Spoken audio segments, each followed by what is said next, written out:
A igreja hoje celebra a memória de Santa Clara de Assis, grande santa da história da igreja, companheira de missão e de inspiração, primeiro fruto santo do ramo feminino da inspiração de São Francisco de Assis. Clara era de uma família nobre da cidade de Assis e foi muito tocada por aquilo que aconteceu naquela cidadezinha Assis, que foi a conversão do jovem Francisco, de São Francisco. E todo o movimento que São Francisco de Assis começou a partir da sua experiência de conversão, de mudança de vida e dos seus primeiros seguidores, dos primeiros rapazes e homens que começaram a andar junto com São Francisco. Então isso tocou profundamente o coração, a vida de Clara, que daí então, em um domingo de Ramos, foge de casa e vai ao encontro de São Francisco e dos primeiros frades, dos primeiros freis, na igrejinha da Porciúncula. E ali então, diante de São Francisco e daqueles primeiros irmãos, ela renuncia a tudo que tem. E como gesto concreto dessa radicalidade do seguimento de Jesus, São Francisco corta os cabelos de Clara, que eram muito bonitos e longos, deixou ela com o cabelo curtinho. A família de Clara sabia do desejo dela, da vida religiosa, e sempre foi contra, apesar de ser uma família bastante religiosa, participante da igreja católica, porque como sempre, os maiores inimigos e os mais escandalizados da santidade e da vocação é quem está dentro da igreja, não é quem está fora. Quem está fora ou não entende e não se importa, ou acha lindo e diz, não é para mim, eu queria ter essa fé que você tem, mas continua lá na sua indiferença. O problema da igreja sempre foi quem está dentro dela, não quem está fora, Porque o reino de Deus não precisa de quem está fora, da aceitação, do aplauso, seja lá do que for, de quem aqui não está. Então a igreja vai bem à medida que quem está dentro é de fato um cristão, que compreende a vida e as coisas a partir do céu e da fé. O problema da igreja, ela vai mal, ela vai atravancada, à medida que quem está dentro é carnal igual quem está fora, mas está dentro. Esse é o problema. E essa foi a luta de Clara, Como foi a luta do próprio Francisco com o pai. As pessoas são religiosas, as pessoas vêm na igreja, mas no fundo enxergam a vida, as coisas, o dinheiro, o casamento, o nome, o ego, a imagem, a beleza, E o valor das coisas boas, como ter filhos, ser avó, ter família e tudo isso. No fundo, nessas coisas e nessas horas, não enxergam essas coisas a partir do céu, enxergam a partir daqui. E a família de Clara foi um verdadeiro tormento para ela, Então, sabiam do desejo, faziam de um tudo contra, a ponto dela tomar a atitude, então, de fugir de casa, De pular a janela do palácio e ir para fora. E aí, Clara teve 3 ou 4 idas e vindas, porque daí a família dela, tios, com pai, com primo, com cavaleiro, com soldado, ia lá e sequestrava ela de volta. Então traziam ela de volta à força, para casa. Porque ela tinha que casar, ela tinha que ter filhos, ela era muito bonita, E a família tinha seu patrimônio, o pai tinha seus interesses, E não eram pessoas más. Mas é o evangelho de hoje quando Jesus diz aos discípulos, veja, aos discípulos, não à multidão dos encapetados, dos endemoniados, aos discípulos. Se alguém quer me seguir, renuncie a si mesmo, tome a sua cruz a cada dia e me siga. Pois quem quiser salvar a sua vida, economizar a sua vida, ou viver a vida sem corresponder ao meu chamado e ao meu sonho para você, quem quiser salvar a sua vida vai perdê-la. Mas quem perde a sua vida por causa de mim, do Evangelho, esse vai encontrá-la. E são essas partes do Evangelho que a gente geralmente não gosta de ouvir, de meditar, ou de escutar que sejam pregadas, Se a gente não cuida, meus irmãos, as partes preferidas do Evangelho são aquelas passagens do Evangelho onde a gente escuta sem nenhum incômodo, com muita paz, pensando em quem deveria estar ouvindo, não eu, óbvio, outro deveria estar ouvindo isso aqui, e que inflamam em nós às vezes um sentimento de justiça e até de braveza, que nos faz ficar na postura de quem escuta, no caso, por exemplo, aqui o padre, né? E por dentro vai dizendo: isso mesmo, padre, regaça. Isso mesmo, padre, arrebenta. Fala mesmo, que tem uns aqui precisando ouvir. Ah, se ela tivesse aqui para ouvir, né? A gente gosta muito dessas passagens do Evangelho, que falam do pecado, enquanto os pecados que a gente não comete, dos pecados cabeludos, vergonhosos, que ninguém deveria mesmo cometer. A gente gosta muito dessas partes do Evangelho.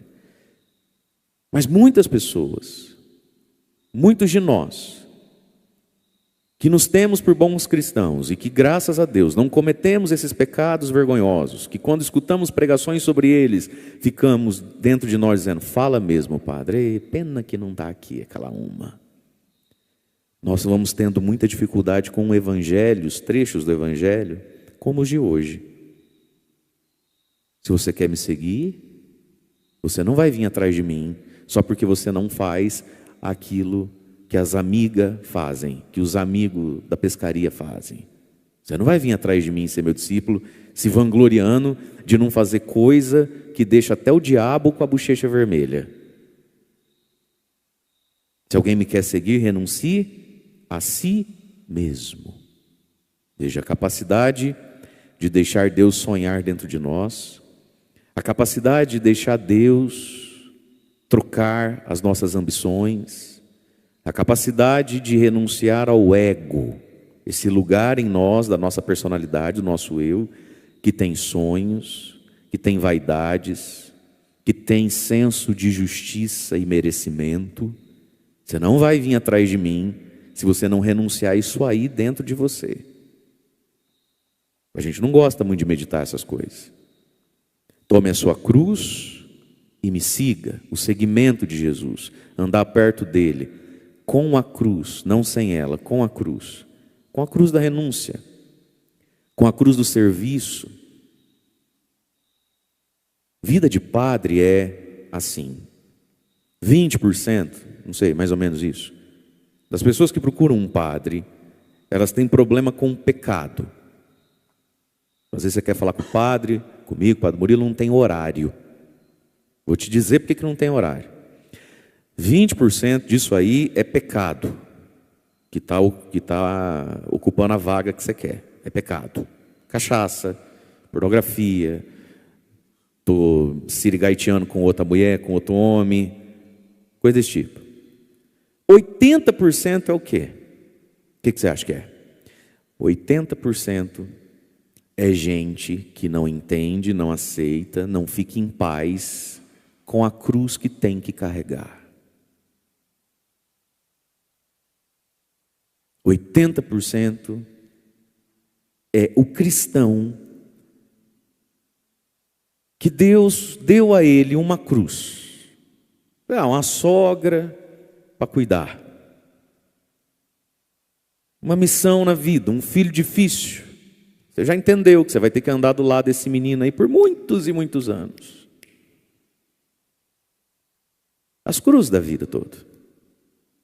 O serviço a Deus, a gente quer servir a Deus, mas tem que aguentar o ciúmezinho, o sentimento de posse, que a igreja é cheia de gente maluca, você já percebeu isso?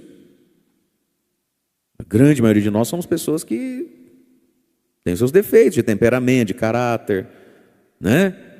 Gente que até ontem estava na marvadeza, se converte, aí se o outro se aproxima daquilo que ele faz, ele tem ciúmezinho, ele tem birrazinha, gente destemperada a cabeça. Aí você precisa lidar com isso. Então 80% da vida de um padre é ficar ouvindo, aconselhando e motivando gente que não sabe lidar com a cruz. Porque em algum lugar que eu não sei aonde se arrumou dentro da sua cabeça que, uma vez que você é uma pessoa tão boa, você não podia ter cruz, né? E uma vez que você é uma pessoa tão generosa, tão prestativa, que não faz nada de errado, logo você tinha que estar fazendo o que na vida hoje? Descansando. E vivendo uma vida de aposentado espiritual. Então, uma vez que você é uma pessoa tão boa, você olha para dentro de você e você começa a achar que toda a sua capacidade de amar, ter paciência, caridade, fé e doar a sua vida tinha que estar guardada, porque você não tem tempo, você é uma pessoa muito boa, você não merece estar passando por isso.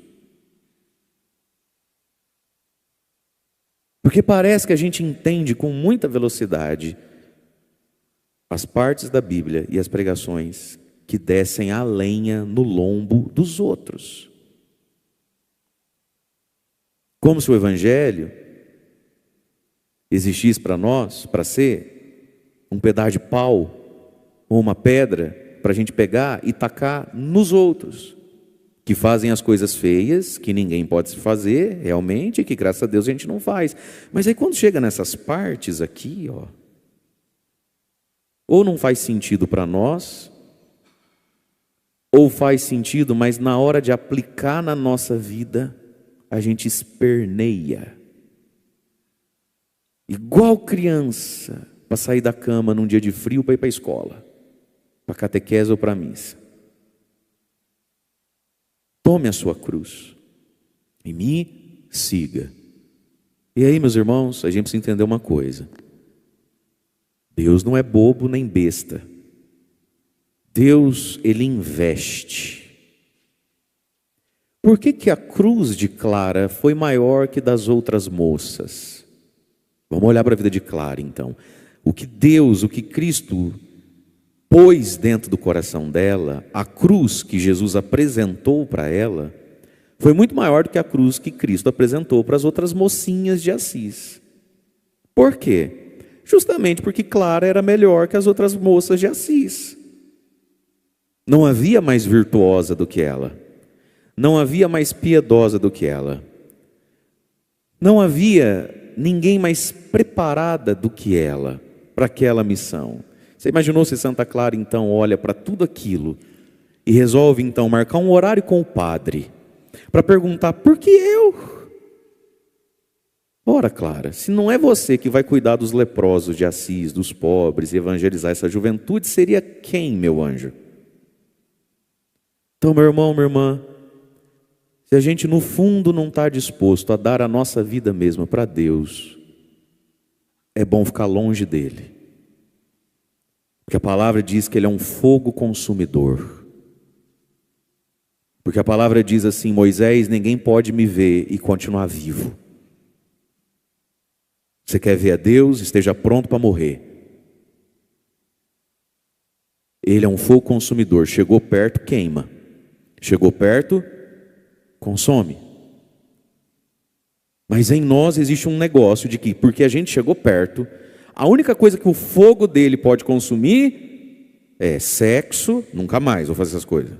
Droga, nunca mais eu uso. O que mais que a gente deixa o fogo consumir? Sexo, safadeza, cachaçaiada, o que mais? Essas coisas porcas, grossas assim.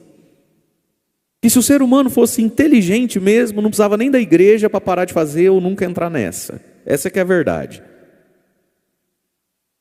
Mas parece que a gente tem algo na nossa cabeça, no nosso egoísmo, né? Na nossa falta de caridade, de amor a Deus, ao próximo e à sua igreja, que nos trava, e aí a gente começa a se doer quando vê o fogo querendo consumir o ego, o sonho, a vaidade, a autoimagem, a vida organizada, os nossos esquemas todos muito corretos. E é por isso que a grande maioria dos cristãos que estão dentro das igrejas não são felizes e nem alegres em Deus. Por quê? Porque não entendem o papel da cruz e a glória dela na vida de um homem. Deus nos prepara para a cruz. E não porque você merece uma cruz. E não porque você está precisando dela para se santificar. Tem muita gente que está carregando uma cruz e não é porque precisava estar santificando muita coisa, não. Você está carregando a cruz porque o cristão é chamado a cooperar com Deus na obra da salvação do mundo, na obra da salvação das ovelhas perdidas. Não é castigo que Deus está te dando, é missão. Agora, se Clara de Assis não pensa assim, teria fugido de Deus. E aí quando a gente foge de Deus, o que vira a nossa vida espiritual, a nossa vida interior? Diante do pecado que está lá fora, que a gente não comete, e diante das coisas boas que a gente faz, a gente fica bege, a gente fica amargo, a gente está arrastando o pé diante da missão que tem para fazer. Então Jesus está falando com os discípulos, não ache que você vai vir atrás de mim, porque você tem a glória de dizer que você não faz o que aquele povo que está lá fora faz. Isso aí não faz discípulo, filho. Correto? Renuncie a si mesmo, tome a sua cruz e me siga, porque quem quiser salvar a sua vida, o que é salvar a vida aqui? Santa Clara de Assis não foi mártir. Ela não ficou entre morro ou não morro hoje, crucificada, na fogueira, na espada. Ela não viveu esse momento como São Francisco não viveu. O que para Clara de Assis era salvar a sua vida? O que era perder a vida? São todas essas coisas que a gente chama de meu e de minha. Meu tempo, meu casamento, meu corpo, minha saúde, né? Meu sonho, meu nome perante as pessoas, enfim, a vida. E Jesus está dizendo, quem quiser salvar a sua vida. E salvar a vida de quem? Jesus não está falando do diabo, porque sim, eu tenho que salvar a minha vida e a minha alma da mão do capeta. Não posso deixar ele levar embora isso aí. Isso é falta de amor próprio, isso é falta de responsabilidade. Eu posso deixar o diabo levar a minha vida? Não, eu tenho que salvar a minha vida da mão do capeta, ué. Mas Jesus está falando para eu não salvar a minha vida. E Jesus está dizendo que tem hora que a gente se condena, porque a gente salvou a nossa vida. E de quem é então que eu não deveria estar salvando, agarrando a minha vida, protegendo a minha vida? De Deus. Porque sim, meus irmãos, o momento crucial da fé não é quando você salva a sua vida da mão do diabo. Isso aí você tem que fazer, eu tenho que fazer. O momento crucial da vida do cristão é quando ele sente que Deus veio roubar a vida dele. E aí o cristão não deixa isso acontecer. É minha vida, devolve daqui, Jesus. Minha vida, eu não estudei tudo isso, eu não trabalhei tudo isso, para você agora vir roubar a minha vida. Eu não fui bom a vida inteira, para agora você vir roubar a minha vida. E Jesus está dizendo, se você quiser salvar a sua vida, proteger a sua vida de mim, se você quiser proteger e salvar a sua vida de mim, e não deixar eu meter a mão na sua vida, e colocar dentro dela quem eu quiser, tirar dela quem eu quiser, você vai perder a sua vida. E sim, meus queridos, é uma tentação querer salvar a vida de Deus, como se nós pudéssemos governar a vida melhor do que Ele, e como se o que Ele tem para a minha vida não fosse tão bom quanto aquilo que eu mesmo estou desenhando para a minha vida. Pois quem quiser salvar a sua vida, e quantas vezes a gente está salvando a nossa vida, ela está bem certinha, ela está intocável, o diabo não toca mais nela, amém? Só quem está vivo hoje, amém? Coragem mais uma vez, amém? Nossa vida está bem salva, o demônio não está tocando nela, amém? E Deus também não está, porque se Deus não está tocando, está tão perigoso quanto se estivesse na mão do diabo. Porque quando Deus não está tocando a minha vida, roubando a minha vida para Ele, daqui um pouquinho o diabo vem roubar de novo. Quantas pessoas voltaram para a mão do diabo porque se livraram dele, mas aí ficaram tão felizes com essa vida nova sem o diabo, se apaixonaram tanto por essa vida sem o diabo, sem as perturbações do diabo, né, gente? Porque eu não sei como é que o povo vive no pecado, é um inferno viver no pecado, Deus o livre. Então a pessoa ela foi lá, ela repaginou a vida dela, ela tirou da mão do cão. Mas aí vem uma outra tentação, a gente se apaixona por essa vida nova agora, sem as mazelas de viver do jeito que o diabo gosta. E a gente se apaixona tanto, que quando Jesus olha para essa vida nova agora e fala, agora essa vida é minha. Você fala, opa, isso também não é assim, né? Também não é assim, eu já vou na missa, eu já ajudo o padre nisso aqui, agora pera lá também. E quem quiser salvar a sua vida, economizar a sua vida, vai perdê-la. Vai perdê-la. E vai perdê-la para quem? Então, olha a dinâmica do Evangelho. Quem quer proteger a vida para não ser tocada pela mão de Deus, vai perder essa vida. E aí sim, vai perder para quem? Para o diabo.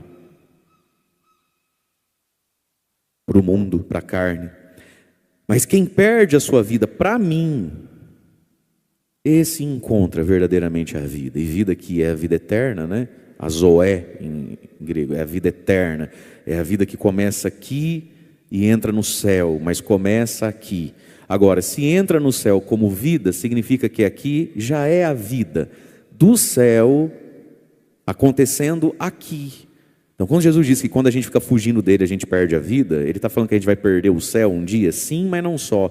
A gente perde a vida já aqui, fica essa vida chata, essa vida boba, essa vida oca de quem viveu mais uma semana, mais um ano, mais um semestre, mais uma década, e fez o quê com isso tudo?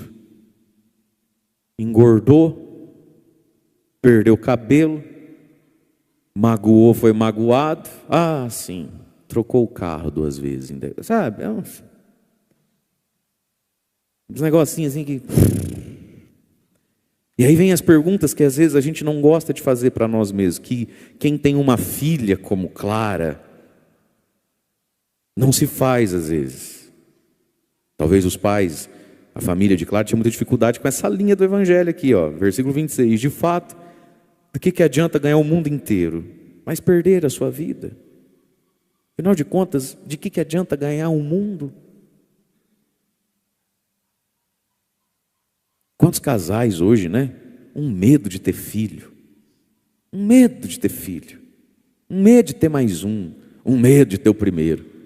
E tudo por quê? Porque quer dar o mundo. Dar o mundo. Meu irmão, você veio ao mundo nem planejado você foi, ponto 1. Ponto 2, depois que veio, teu pai tinha tudo para te dar, tua mãe, menos o mundo. Pobre lascado que você foi. Mas até onde eu sei, você é bem feliz. A gente até gosta de ter você por perto, que você presta para algumas coisas. E, grosso modo, pelo que consta, não sem um bom purgatório, você ainda vai para o céu. Ou não? Estou falando de você, sim ou não? Ergue a mão quem se identificou com a descrição da coisa, para eu ficar aliviado. Amém. Mas não, vai ter um filho só. Tem 2, corta lá os fios lá, as trompas, a veinha do saco. Imagina, 2 já está bom. Para dar o mundo. Aí vai dar o mundo para 1 ou para 2. Que vão ser ateu, mimado, pagão, ingrato e vão para o inferno. Podia colocar 3, 4 filhos no céu. Está mandando 2 para o quinto dos infernos. Olha que inteligente que você é, hein? Nossa Senhora, hein? Você é um gênio. E esse tipo de maluquice está onde? Dentro da igreja. Aí o papai e a mamãe da Clara, ai, que eu queria um neto. Não adianta ter uma filha santa que correr, porque quer um neto. Vai saber que neto é que vinha disso aí. Ai, não vai casar, uma menina tão santa, tão boa, tão bonita. Vai casar com quem, meu senhor? Quem seria a tampa da Clara? Quem seria o claro da Clara? E de onde é que vem essa nossa revolta com a vocação, às vezes até de quem a gente ama? Ou a fuga da vocação de quem a tem, né, como vocação? Porque a gente gosta muito de ler, pensar e ouvir a igreja falar sobre pecado. Mas essas partezinhas do Evangelho não entram no nosso coração, na nossa cabeça, porque a gente tem um pecado que se chama falta de amor, falta de generosidade, falta de senso de sobrenatural a respeito da vida. A gente não gosta dessas coisas aqui. Do que adianta o homem ganhar o mundo, mas perder a sua vida? E o que poderá alguém dar em troca da sua vida? E no Evangelho, no outro, né? Jesus falando o mesmo assunto, ainda vai dizer assim: e quem de vós com as suas preocupações ou com o seu dinheiro pode comprar 1 minuto a mais de vida? Porque nos falta o senso sobrenatural. Faltou isso para a família de Clara, que sequestrou a menina 3 ou 4 vezes e saía com ela amarrada, pé e mão, jogada em cima de um cavalo para voltar para um palácio. Imagina se ela me cai, bate com a cabeça numa pedra. Gente do céu, a loucura. Porque ela tem que casar. Porque eu não trabalhei tudo isso aqui, não juntei esse tanto de terra para você me fazer um voto de pobreza.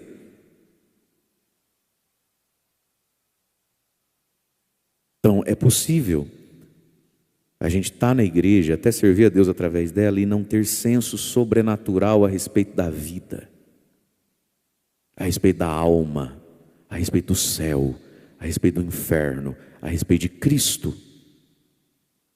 E viver uma vida amarga, chata e apegada e murmurante. Porque sim, a fé nos ensina, nos revela coisas terríveis que a gente não deve fazer. Mas a fé também nos ensina e nos chama a coisas lindas a serem feitas. A termos parte na salvação e na dignidade do outro. Isso é ser cristão. Eu dou toda a minha vida para abençoar um pouco ou muito a sua e você seguir em frente sem mim e nem lembrar de mim. É isso que Cristo faz. Isso é Jesus acontecendo na vida de alguém. Ontem tive a oportunidade, por uma situação, lá em Cascavel. Aliás, tem gente de Cascavel me ouvindo aí. Amanhã tem a feijoada dos freis e das freiras da fraternidade O Caminho e você vai comprar uma feijoada. Ah, não gosto de feijoada, compra, doa para alguém. Congela, não sei o que você vai fazer. Quem é de Cascavel aí, cria atento para ajudar os freis e as freiras da fraternidade O Caminho, que faz um trabalho maravilhoso, lindo. E partilhando com uma pessoa que estava comigo depois, quando a gente saiu de lá, eu falei como a santidade existe, né? Estava lá, conheci, conversei um pouco com o Frei Inocêncio. Ele tem 25 anos de idade, gente. 25 anos de idade, responsável por uma casa que acolhe pessoas que têm problema com droga, com álcool, né? Eu falei, olha como a santidade existe. Ele deu a vida dele para acolher quem ele não conhece e caminhar do lado dessa pessoa. E ele é um ser humano também. Você acha que um frei que está lá, que acolhe esses rapazes que chegam, você acha que ele ama todos esses rapazes? Você acha que o santo dele bate com todos os rapazes? Você acha que toda noite ele acorda, ele nunca acorda com dor de cabeça, ele não está preocupado com outras coisas, ele não tem as tentações dele. Aí a pessoa dá tudo da vida dele para caminhar com alguém que pode ou não dar fruto, mas que se der, vai embora. E não leva ele junto. Vai refazer a vida dele e vai ser feliz. E ele doou toda a vida dele para ser parte da dignidade e da salvação de uma pessoa. Ali Cristo está acontecendo. Daí quem não tem, como eu não tenho, o chamado de viver assim, daí precisa olhar para mim, e você daí precisa olhar para você, e ver se naquilo que fomos chamados a viver, né, e na vida que a gente tem, se Cristo de verdade está acontecendo dentro de nós. E aí Jesus ainda vai dizer, versículo 27, porque o Filho do Homem virá na sua glória, na glória do Pai, com seus anjos e vai retribuir a cada um de acordo com a sua conduta. Olha que lindo isso. Deus paga e paga bem, né? E a iniciativa é sempre dele. Por isso que a gente ouviu na primeira leitura, livro do Deuteronômio, capítulo 4, né? Versículo 39. Depois que Moisés fez toda a narrativa daquilo que Deus fez gratuitamente e por primeiro na vida do povo, que tirou lá do Egito, Deus amou porque quis amar, Deus fez o bem porque quis fazer. O que ele pede apenas? Versículo 39. Reconhece, pois hoje, e grava no teu coração, que o Senhor é o Deus, lá em cima no céu, cá embaixo na terra, e não há outro além dele. É bonito isso aqui. Reconhece que Deus é Deus no céu e na terra. Versículo 40, guarda as suas leis no seu coração, guarda os seus mandamentos, que hoje te prescrevo, para que você seja feliz. Os mandamentos de Deus são caminho de felicidade. Tu e os teus filhos que vão vir depois de você, para que você viva longos dias sobre a terra, que o Senhor Deus vai te dar. Mas por primeiro, lá no versículo 35, o Senhor falou, Moisés está falando ao povo, a ti foi dado ver tudo que eu fiz, para que reconheças que o Senhor é na verdade Deus e não tem outro fora dele, né? E tudo que Deus foi fazendo. Versículo 34, ainda um pouco antes, pensa e analisa, tem Deus como eu? Ou terá vindo algum Deus escolher para si um povo como vocês entre as nações? Por meio de provações, de sinais, de prodígios, combates, com mão forte, braço estendido, em meio a terrores. Não fui eu que te tirei do Egito? Lembra, não esquece, reconhece, grava no coração. A iniciativa de Deus com você por primeiro. Então agora, guarda, né? Para que sejas feliz. E aí então, finalmente, Clara, né, venceu pelo cansaço, pela teimosia e pela graça de Deus, né? Nunca mais foi sequestrada. Foi viver com os frades numa igrejinha separada, por ela ser uma mocinha, né? Era uma jovenzinha. E aí logo de imediato outras moças vão fazer o mesmo gesto. Das mais pobrezinhas, as mais ricas da cidade e região, começam a ir atrás de Santa Clara. E aí então é aquela explosão, né, da espiritualidade de São Francisco de Assis para os rapazes, de Santa Clara para as moças.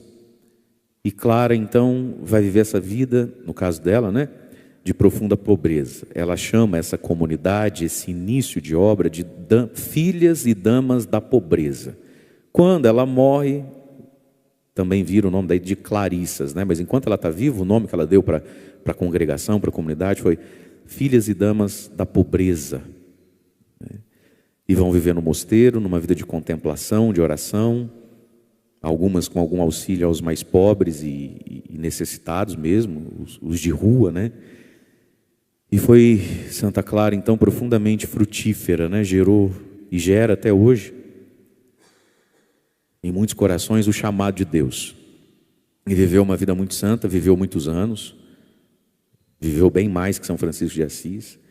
Foi se tornando uma pessoa que foi adquirindo muitas doenças, tinha uma saúde muito frágil, né? Mas foi uma mulher muito santa, de muita sabedoria, de muitos escritos bonitos. É só jogar no Google, enfim, essas coisas hoje se acha muito fácil, né? E é dela uma, entre tantas frases, é dela aquela frase, nunca perca de vista seu ponto de partida, né? O nosso ponto de partida, Deus não brincou, não iludiu, e no ponto de partida a gente recupera a força para o hoje, né, da nossa vida. E foi uma mulher que viveu nela e através dela muitos milagres da providência de Deus, e que valorizou muito viver da providência, confiar na providência, experimentar a providência, e um profundo amor pela Virgem Maria, por Jesus sacramentado, né, pelo Santíssimo Sacramento, pela castidade, e um profundo amor pela Igreja de Cristo. A Igreja, meus irmãos, não é salva com postagem de Instagram. A igreja não é salva com polêmicazinha que mais escandaliza quem nem na igreja vem do que outra coisa. A igreja é salva pelos seus santos. A igreja é salva por quem reza, trabalha e se santifica, né? E foi assim que Clara e Francisco, naquele momento tão difícil, tão escandalizante da história da igreja, salvaram a igreja. Não só eles, como tantos outros. Essa semana a gente celebrou São Domingos de Gusmão, dia 8, que também é contemporâneo, enfim, deles.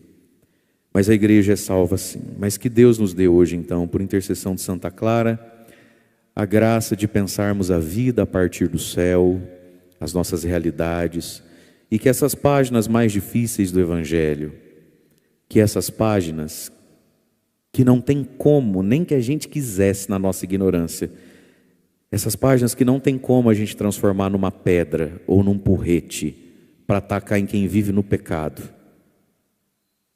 Que essas páginas a gente as traga no coração, na cabeça, para que a gente saiba aplicar na nossa vida, na vida de quem a gente ama, para que a gente não queira proteger a nossa vida da mão de Deus. Louvado seja nosso Senhor Jesus Cristo, para sempre seja louvado. Momento das nossas preces, vamos ficar em pé. Põe a mão no seu coração, vamos levar ao Senhor a nossa oração. Senhor Jesus, nós te louvamos e te bendizemos hoje pela vida de Santa Clara de Assis. Te louvamos, Senhor, por termos na igreja tão grande santa, essa vida tão edificante. Te louvamos, Senhor, por tudo aquilo que o Senhor fez em Santa Clara e tudo aquilo que ela deixou o Senhor fazer na vida dela. Te louvamos, Senhor, porque Clara não protegeu a vida dela, não guardou a vida dela e deixou o Senhor entrar, mudar e frutificar a vida dela. Senhor Jesus, pelos méritos de Santa Clara, por tudo que ela doou, sofreu, amou, pelo Teu nome e pela igreja, santifica-nos hoje, Senhor. Esclarece a inteligência da nossa alma hoje, Senhor, do nosso espírito. Senhor, pelos méritos de Santa Clara, que eu seja capaz de renunciar a mim mesmo. Senhor Jesus, pelos méritos de Santa Clara, que eu seja capaz de renunciar a mim mesmo, de tomar a minha cruz e seguir o Senhor. Santa Clara, intercedei por nós, rogai por nós. Santa Clara, por nós que muitas vezes nos orgulhamos, graças a Deus, dos pecados que não cometemos, mas que muitas vezes não sabemos amar e dar tudo, renunciar tudo. Santa Clara, intercedei por nós nos momentos em que somos egoístas, medrosos, reclamões. Santa Clara, rogai por nós diante da nossa tentação de nos aposentar espiritualmente. Santa Clara, que a tua vida não fique sem fruto em mim, não fique sem fruto em nós. Senhor Deus Todo-Poderoso, em nome de Jesus, pela intercessão de Santa Clara de Assis, olhai a nossa vida, olhai as nossas necessidades, pela intercessão de São José, Senhor, olhai também as nossas aflições e aquilo que hoje nos aflige, nos pesa, nos preocupa, nos fere. E concedei, Senhor, a nós a graça de perseverarmos. São José, tornai possíveis as coisas impossíveis na minha vida. Senhor Jesus, acolhei a nossa prece pelos méritos infinitos de Santa Clara de Assis. Vós que viveis e reinais com o Pai na unidade do Espírito Santo. Amém.